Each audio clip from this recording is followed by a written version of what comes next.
Hello everyone welcome back to my YouTube channel नोंथांमोनखौ आंनि YouTube चैनलाव बयखौबो खनसे बरायग्रोनाय जाबाय। थ' नोंथांमोन जों दिनै सावरायनो नागिरदों खर'आव नांगौनि बांसिन माने मेलेम दं आरो जायफोरनाव माने खर'आव जेसांनाखि मेलेम थायोना बेनिफ्रायबो बांसिन मेलेम दं आरो बिसिनाव बैफोरबायदि मानसिफोरनि सायाव जोङो सावरायनो नागिरदों। नोंथांमोना भिडिअखौ जाहाथे स्किप खालामालासिनो भिडिअखौ नायलांजोबदो। थ' बिदिब्ला नोंथांमोन गुबै बाथ्रायानो जाहैबाय जोंनि सेंग्रा आरो सिख्लाफोरनि गेजेराव जाफ्लेबाय थानाय माखासे जाथायनि सायाव जों सावरायनो नागिरदों। नोंथांमोन थार बाथ्रायानो जाहैबाय जायफोर माने सेंग्राफोर दं दै सेंग्राफोरा माने किसुमानफ्रा आरोना बांसिनानो दङ बांसिन माने 50% होनना बुंब्लाबो गोरोन्थि जानाय नङा। 50% 100 जननि बिथोराव 50 जन मानसियानो बांसिन बिदि खालामो।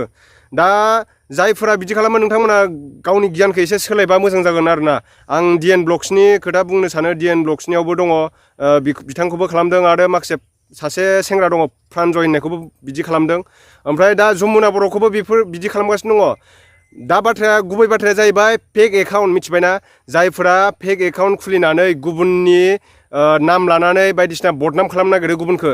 दा नोंथांमोना बेफोरबायदि दा खालाम। बेफोरबायदि खालामबा मोजां जाया। मानो होनना बुंब्ला नों सिखाव खामानिखौ सानसेल'सो हमनो हायो मिथिबाय। जायफोर फेक एकाउन्ट खुलियो नोंथांमोननि थाखाय बे बाथ्राखौ बुंदों आरोना आङो। फेक एकाउन्टखौ बेफोरबायदि खुलिनानै नोंखौथ' फार्स्टआव हमगोरा बै मानसिखौसो हमनानै बुग्रोगोन बेखौ जोगलिगोन उनावसो बिसारा जागोन फेक एकाउन्ट खुलिग्राया सोर। उनावसो बै बाथ्राया बेयो रियेल बाथ्राखौ खिथासिगोन उनावसो मोनगोन। मोना नङा मोनखायो बेखौ। जेरै पुलिसफोरा नों फेक एकाउन्ट खुलिनानै नोंनि क्रम नोंनि हिस्ट'रिफ्रा गासिबो सेभ थाहैजोबो। नों 2 नम्बर खालाम माबा खालाम सब थाहैजोबो मिथिबाय। बेफोरबायदि खालामनाङा। दा आं बे DN ब्लग्सनि बाथ्राखौ बुंनो थांसै। दा बिनि सायाव माने सोरबा बिदिनो फेक एकाउन्ट खुलिदोंनो फेक एकाउन्ट खुलिनानै वाट्सएप नाम्बारजों माने बिनि फट'खौ होनानै सोरबा सिख्लाखौ फथायदोंनो आरोना। आरो सिख्लाफ्राबो इसां जाम्बि नामा भिडिअ कलिं नायनानै एसे आइडिया लाग्रोनांगौब्रा। मा जानला मोनला बेफोरबायदिनि थाखायनो नोङो फेक एकाउन्टखौथ' मिथिया बांसिनानो माबायदिया फेक माबायदिया रियेल। नोङो बेफोरबायदि थगायजाबाय मोजां गोदै बाथ्रायाव नोङो गोजावबाय। बिनि उनाव नोङोसो जेनेबा बर'खौथ' बुंथ'ला आङो जेनेबा बर' सेंग्राफोरखौ बुंथ'ला गुबुन जाथिफोरजोंबो बुहुत बिदि जागासिनो दङ मिथिबायना। फेक एकाउन्ट नोङो मानसिखौ मेगनजों नुब्लासो मेगनजों नुब्लासो खाथियाव नुब्लासो फोथाय मिथिबाय। किसुमान मानसिखौथ' मेगनजों नुब्लाबो फोथायजाया मिथिबायना। मानो होनना बुंब्ला नोङो बे फेक एकाउन्ट खुलिनानै बायदिसिना मबाइलावल' गोदै रायलायनानै नोंखौ फासायनोबो हागौ। उमुक जायगायाव लांनानै नोंखौ रेप खालामनानै बुथारजाब्ला नोङो ओमफ्राय सोरनि दाय जागोन बेयाव हो। ओंखायनो बेफोरबायदि नोङो जानला मोनला खोस्लिफान बायदि दैफोराव दा गोजावलाबाय आरोना। बेखायनो आं बुंखायो जायफोर फेक एकाउन्ट खुलिग्रा नोंथांमोनाबो बेफोरबायदि फेक एकाउन्ट दा खुलि। मानो होनना बुङोब्ला गोबां बदनाम जायो मिथिबायना। नोङो जुदि सैथोजों थांनो गोसोब्ला नोंखौ जोंनि बर' मानसिया सापर्ट खालामै रावबो गैया। गोबां अनसुलालै मिथिबाय जोंनि बर' मानसिफ्रा गोबां अनखायो मिथिबाय।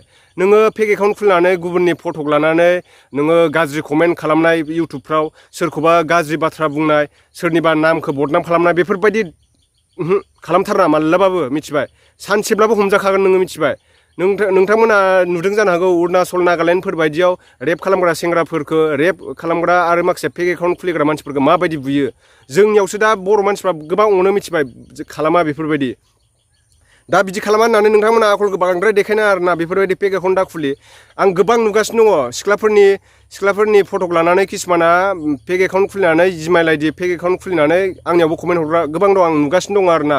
नोंथांमोना बेफोरबायदि जाहाथे दा खालाम। मानो होनना बुङोब्ला बै सिख्लायासो बदनाम जायोना बै सेंग्रायासो बदनाम जायो नङा होमबा। नोंथांमोनाथ' बदनाम जाला। आरो हमजाखांनायनि उनावथ' बे नोंखौ नागिरखागोन पुलिसा नोंखौ नागिरखागोन नों गखाया। बेखौले गोसोआव लाखा जाहाथे फेक एकाउन्ट खुलिनाङा। आं बेखौल'सो बुंनो सानो नोंथांमोन फेक एकाउन्ट खुलिनाङा आरोना। नों जुदि सैथोजों थांनो गोसोब्ला नोङो गावखौ माने इयुनाव साक्सेस जानो गोसोब्ला नोङो नों नाजाबाय था खस्थ' खालामब्ला सानसे समावबाबो साक्सेस जाखायो मिथिबायना। नों मालायनि नाम लानानै मालायनि टाइटेल लानानै इउटुब चेनेल खुलिनाय माबा फेक एकाउन्ट खुलिनानै फेसबुक आइडि खुलिनाय वाट्सएप आइडि खुलिनाय माबा खुलिनाय बेफोरबायदि गोरोन्थियावबो दा मावथारा आरोना।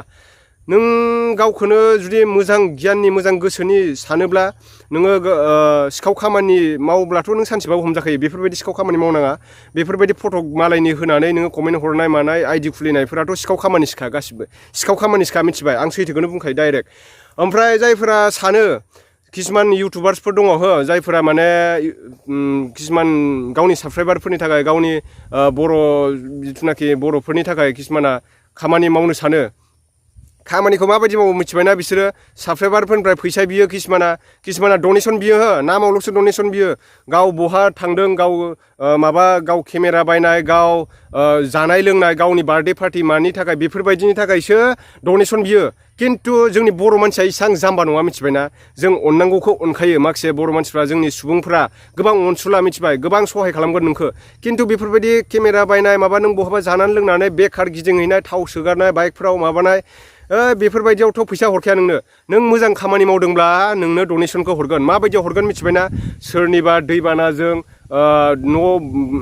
न'फोरा लोमसाव जाबाय सोरनियाबा न'फोरा अर खामजाबाय सोरबा माने देहा फाहामसालिफ्राव डक्टरफोरनो माने बेफोरबायदि फैसा बहुद सर्ट जाबाय आरोना बेफोरबायदि सोरबा आथिं बायनाय मेगन नुयै बेफोरनि थाखाय जोङो डनेसन बिब्ला जोंनि बर' मानसिफ्रा हरखायो रावबो हरा नङा दा बेफोरबायदियाव नोंसोरो नोंसिनि एकाउन्ट नाम्बारखौ होनानै डनेसनखौ मोनजानो दा लुगै बै जायफोर माने आथिं बायनाय न' बां इरि जानाय लस जानाय सम्पति खहा जानाय बेफोरबायदिनि थाखाय बैसिनि एकाउन्ट नाम्बारखौ होब्लानो जाबाय बिसिनि गुगोल पे नाम्बारखौ बिजनेसाव दालां दै बिजनेसाव दालां आं डाइरेक्ट बुंखायो जायफोर डनेसन जायफोर नोंथांमोना डनेसन बियो किसुमान जोंनि बर' सापर्टारफोर बर' मानसिफोरनि थाखाय जाहाथे बैसिनि एकाउन्ट नाम्बारखौ डाइरेक्ट हो अब्लासो नोंखौ नोंखौ माने सैथोजों थांग्रा होननानै मिथिगोन जोंनि बर' मानसिफ्रा होमब्लासो बुजिगोन आरोना बेफोरबायदि नोंसोरो बिजनेस लाइनाव दालां मिथिबाय आं डाइरेक्ट बुंखायो डनेसनफोर जाय बियो आरोना नोंथांमोना सापर्ट खालामनो गोसो नोंथांमोना इयुननि थाखाय मोजांनि थाखाय खामानि मावनो गोसो अब्ला बैसिनि जायफोर आथिं बायजानाय मेगन खाना नुयो बेफोरनि थाखाय नोंसोरो हेल्प खालामनो गोसोब्ला बिथांमोनखौ जुदि बिसिनि दुखु खस्थ'खौ नुदोंब्ला नोंथांमोना जाहाथे बिसिनि एकाउन्ट नाम्बारखौ हो मिथिबाय बिसिनि एकाउन्ट नाम्बारखौ होब्ला जोङो हरखागोन डनेसनखौ हरा नङा आरो किसुमान दङ ओरैनो जानला मोनला मालायनि भिडिअ होनानै गावनि चेनेलखौ ग्र' जाजानो लुगैनाय बेफोरबायदि इउटुबार्स अनेक नुबाय आं खिन्थु बेफोरबायदि फंबाय बिनानावमोना बेफोरबायदि दा लुगैयो मिथिबायना खस्थ' खालामब्ला सानसेबाबो जाफुंखायो थ' बिदिब्ला नोंथांमोनाथ' जायफोर फेक एकाउन्ट खुलिग्रा नोंथांमोना बुजिखाबाय जानांसिगौ जाहाथे बेफोरबायदि गाज्रि खामानि मावनाङा नोंथांमोना सानसेब्लाबो साक्सेस जागोन माने खस्थ' खालामो आरोना बेफोरबायदि मालायनि नाम लानानै मालायखौ बदनाम दा खालाम आं बेखौल'सो लुबैयो थ' बिदिब्ला नोंथांमोना आंनि भिडिअखौ दिनैसो नुदोंब्ला जायफोर आंनि चेनेलखौ दिनैसो नायदों नोंथांमोना साबस्क्राइब खालामनानै ला बेजों लोगोसे आं मोजां गियानबो नोंथांमोननो होनो नाजागोन आरो माखासे जानला मोनला जुदि भाइरेल जाबाय थायोब्ला बांद्राय बेफोरबायदि हगारनानै लाबाय थायो खायसेया बेखौलाय आं रस्टिं खालामखागोन बेफोरबायदि जाहाथे बिदि खालामनाङा मिथिबायना थ' बिदिब्ला नोंथांमोन नेक्स्ट भिडिअ थाबै लोगो मोनफिनगोन बाय